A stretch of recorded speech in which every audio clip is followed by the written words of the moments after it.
अश्विन कृष्ण पक्षातील एकादशीला रमा एकादशी असे म्हणतात. दीपावलीच्या पूर्वी 4 दिवस आधी येणारी अश्विन महिन्यातील कृष्ण पक्षातील एकादशीला लक्ष्मी नावावरून रमा एकादशी असे म्हणतात.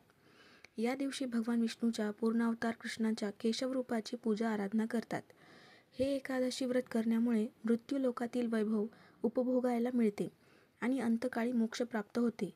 धर्मराजांनी विचारलेल्या प्रश्नांना उत्तर देत श्रीकृष्ण म्हणाले, राजा, ही रमा एकादशी मोठमोठ्या घोर पापांचा नाश करणारी आहे, वैभव प्राप्त करून देणारी आहे. पूर्वी या पृथ्वीवर सूर्यवंशातील राजा मानधाता याचा पुत्र मुचकुंद चक्रवर्ती राजा होता. तो अत्यंत पराक्रमी, सकल गुण संपन्न होता.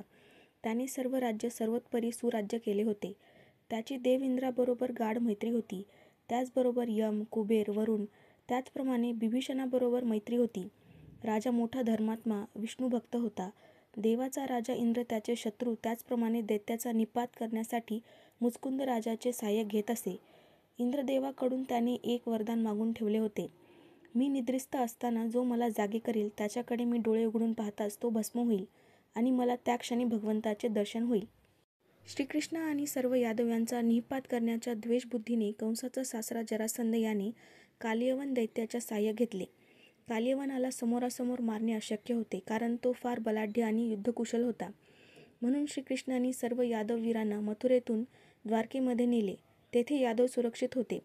स्वतः श्रीकृष्ण कालियवनाचा नाश करण्याच्या हेतूने मथुरेत राहिले. कालियवन त्यांना मारण्यासाठी त्यांच्या पाठीमागे लागला. श्रीकृष्णाने युक्ती केली व ते पळत पळत एका गुहेत शिरले आणि तेथे एका कोपऱ्यात लपून बसले. त्यांचा पाठलाग करीत कालियवन गुहेत आला. तेथे मुचकुंद राजा युद्ध करून थकलेला होता, म्हणून गाढ झोपला होता. कालियवनाला वाटले श्रीकृष्णच पांघरून घेऊन तेथे लपण्यासाठी झोपला आहे, म्हणून त्याने झोपलेल्या मुचकुंद राजाला जोरात लाथ मारली. मुचकुंद राजा जागा झाला व झोप मोडणाऱ्याकडे म्हणजे कालियवनाकडे पाहिले.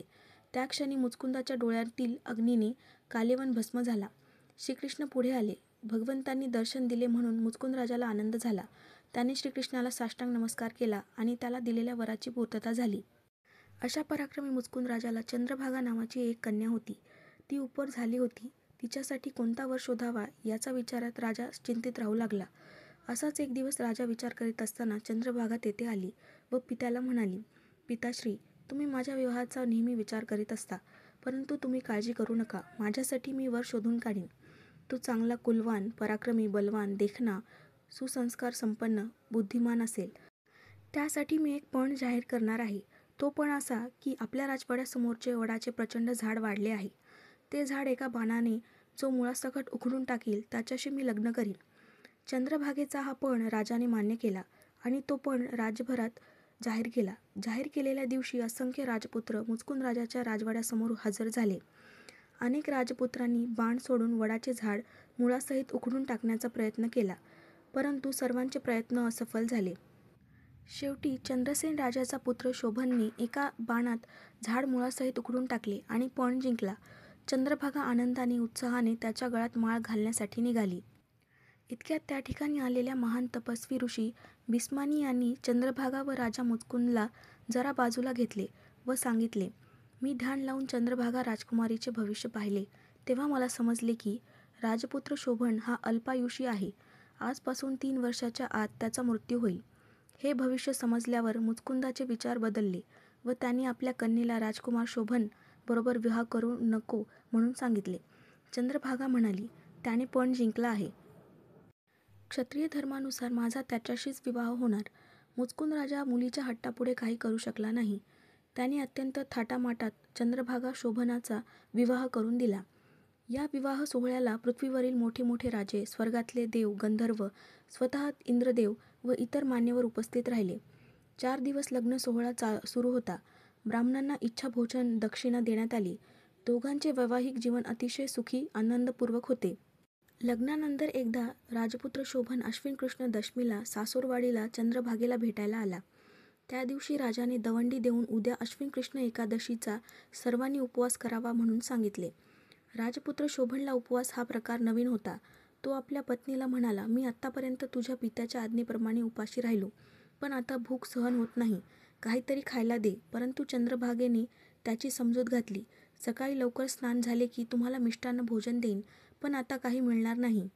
पण राजपुत्र शोभन भुकेने व्याकुळ होऊन सकाळी मरण पावला. चंद्रभागा अत्यंत शोक करू लागली. पतीचे गुण आठवून दुःख करू लागली. तिने सती जाण्याचा निर्णय घेतला, पण तिच्या पित्याने विरोध केला, म्हणून शोभनच्या मृत्यूनंतर पित्याच्या घरी राहण्याचे ठरविले. दरबारी मंडळी, प्रजाप्रतिनिधी यांनी राजाचे, राजकुमारीचे सांत्वन केले. इकडे रमा एकादशी व्रताच्या प्रभावाने शोभन मृत्यूनंतर देवलोकातील अत्यंत संपन्न, धनधान्याने परिपूर्ण, शत्रुविरहित अशा मंद्राचल पर्वताच्या माथ्यावर वसलेल्या देवपुरास गेला. तेथे त्याला सर्व प्रकारची सुखे, ऐश्वर्य उपलब्ध होते. जणू तो तिथला इंद्रदेवच झाला.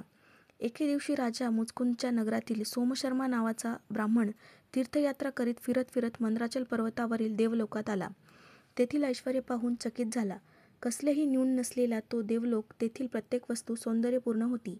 रत्ने जडित सुवर्णाचे स्तंभ, त्यावर स्फटिकमणी जडवून सुशोभित केलेल्या सिंहासनावर तेजपुंज, मस्तकावर पृथ्वीमोलाची हिरे जडवलेला मुकुट, कानात सूर्यप्रमाणे तेजस्वी कुंडल, गळ्यात हार, दंडात हिऱ्या मोत्याचे बाजूबंद, सेवेसाठी अप्सरा गंधर्व तत्पर असलेला शोभन दुसरा इंद्रदेव भासत होता. त्याला पाहताच ब्राह्मणाने ओळखले. त्याने ब्राह्मणाचे स्वागत केले. आदरातिथ्य झाल्यावर शोभनने आपल्या पत्नीचे, चंद्रभागेचे कुशल मंगल विचारले. आपल्या मृत्यूनंतर आपली पत्नी विरहाने दुःखी झाली हे ऐकून त्यालाही वाईट वाटले. आपल्याला हे वैभव कोणत्या उपायाने मिळाले असा प्रश्न सोमशर्मा ब्राह्मणाने विचारला. तेव्हा शोभन म्हणाला, महाराज, मी रमा एकादशीचे व्रत सहजपणे श्रद्धाविरहित केले होते. त्यापूर्वी मी कधीही एकादशी व्रत केले नव्हते. मला त्याच्या प्रभावाची कल्पना नव्हती. हे रमा एकादशीचे फल आहे, परंतु श्रद्धाविरहित असल्यामुळे चिरकाल टिकणारे नाही. माझ्या हातून या व्रताचे आचरण विधियुक्त झाले नाही. म्हणून भूदेव, तुम्ही घरी गेल्यावर माझी पत्नी चंद्रभागा हिला हा वृत्तांत सांगा. हे ऐकून सोमशर्मा तेथून निघाला. मुचकुंदच्या नगरीत येऊन त्याने चंद्रभागेला हा वृत्तांत सांगितला. तो ऐकून चंद्रभागेचा हर्ष मनात मावेना. ती म्हणाली, भूदेव, मला माझ्या पतीकडे मंद्राचल पर्वतावर घेऊन चला. तुमचे उपकार होतील. मी माझ्या पुण्यकर्माने ते वैभव स्थिर आणि चिरकाल टिकणारे करीन. तिच्या इच्छेप्रमाणे सोमशर्मा चंद्रभागेसह मंद्राचल पर्वताजवळील वामदेवाच्या आश्रमात आला. वामदेवांनी तिची हकीकत ऐकून वेदमंत्र म्हणून एक उज्ज्वल तिलक तिच्या कपाळावर लावला. त्यामुळे ती सहज आपला पती शोभनच्या जवळ गेली. तिला पाहून शोभनला आनंद झाला. त्याने तिला प्रेमभराने जवळ बसवले. ती म्हणाली, पतिदेव, मी वयाच्या 8व्या वर्षापासून विधिपूर्वक एकादशी व्रत करते आहे. आपण माझे पुण्य ग्रहण करा. त्या पुण्याच्या प्रभावाने आपले ऐश्वर्य, हे नगर प्रलयकाळापर्यंत स्थिर राहील. तेथे प्रत्यक्ष भगवान विष्णूंनी राजा मुचकुंद, चंद्रभागा, शोभन यांना दर्शन दिले. चंद्रभागा आपल्या पतीसह देवलोकात उच्चस्थानी राहू लागली. तिलाही आभूषणे प्राप्त झाली.